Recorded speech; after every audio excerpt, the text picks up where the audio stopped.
Iisa lang ang nararamdaman ngayon ng mga miyembro ng Philippine Squash Team, lalo't isa ang kanilang sport sa muling lalaroin sa magaganap na 33rd Southeast Asian Games ngayong Desyembre sa Thailand. Para sa detalye, narrating report ni Paulo Salamatin.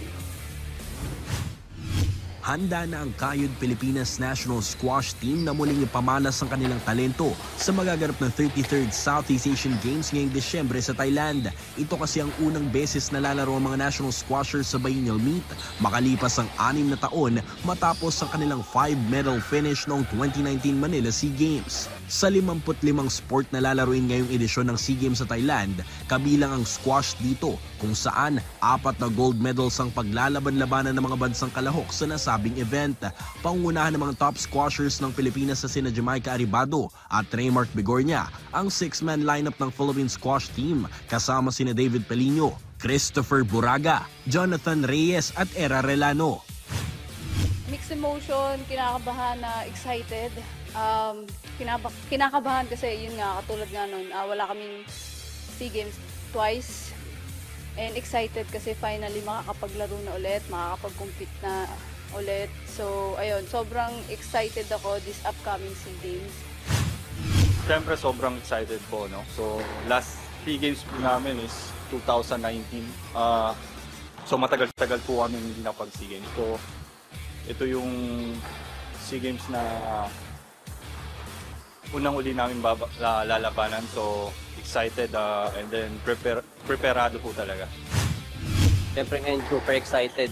Siyempre excited din na makakuha din ng medal ulit for the country. Parang iba po sa sa 2019 SEA Games kasi nung time po na yun parang hindi pa po mature yung level ko po eh. Yung ngayon po mas umangat pa po lalo sa dati.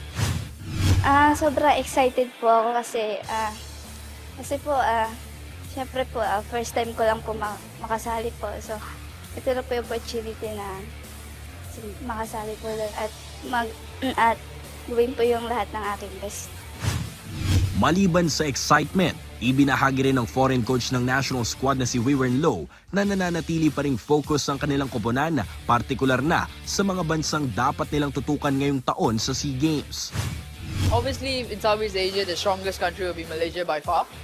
So Malaysia will be gunning to actually win all 4 medals because this is probably the first time that Malaysia is playing in the doubles as well. They have not participated in the doubles before, but Malaysia is playing in this SEA Games in the doubles.